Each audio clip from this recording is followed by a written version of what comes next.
like Horizons, of course, touches my own personal heart because it's about children and it's about education. But I don't think there are many organizations or many missions that are as important as looking at children and looking at children, especially in those early years of their educations. And when they have the opportunity during the summer, when they would not have that opportunity to receive, it's education, but it's done in such a setting that it can eliminate some of the fears that they may get during the normal school year. And that goes such a long way into helping them develop their own self-esteem, but also to give them goals or to give them hope and aspiration. Theory that underprivileged children actually slide more than middle-class children in the summer, because middle-class children go to camps, like the YMCA camp here, or they go to out-of-county vacations, they go to national parks, whatever. Whereas the underprivileged kids, they don't get to do that. Most of them have single parents, and the single parents are working, so they sit around at home all, and so they actually slide. Let's look at two children, one from a middle-income family, the other from one of the millions of low-income American families. As the two kids head off to kindergarten, look what happens. The middle-income child starts out with a 6-month lead.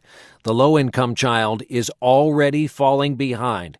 During their year in kindergarten, in the same school and classroom, the two children will learn at about the same rate, so we'll move them both forward 9 months.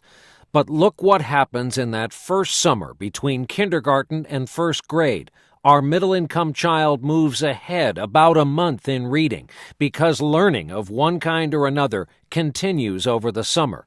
The low-income child falls back about 2 months. So when school begins again, when they go back for first grade, the gap between them has already widened. The kids are not sure whether it's school or camp. They really, and we don't tell them. But they get an hour of math and an hour of reading instruction every day. They swim 3 times a week, which is a very powerful piece of the program. And it is as good as it gets in terms of really hitting the mark in a very well-rounded, careful, thoughtful, loving way. I get emotional when I talk about it because it's a family, and after the kids come and after a couple weeks and they know things are consistent and there are rules and there are expectations, they trust and they love you and they look forward to coming. And then the parents start to trust you and love you and open up to you. And that's just the most wonderful part about it. And I just think it's a wonderful place for kids to see what life can be like when you are kind and show good character. So we try to instill those things, whether it be during instructional time or at the pool or on a field trip or when they're on the bus or any time. Say it loud. Respect. Good job. The E? Effort. Effort. Good job. The A? Attitude. And for life. And the C, Caleb?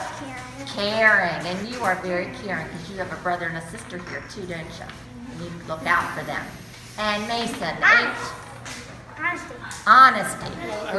Our budget is about $350,000 a year.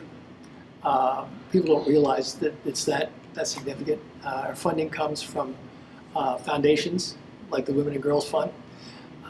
It also comes from individuals, but it's all private funding. We get no state or federal funding, so it's all done privately. So we have about 170 children that are involved in the 2 programs this summer. We're going to expand the Queen Anne's program to pre-K through 8. That takes more money. Always a challenge for nonprofits is funding. We've talked about expanding elsewhere. It's difficult to expand in existing facilities because we have small classrooms.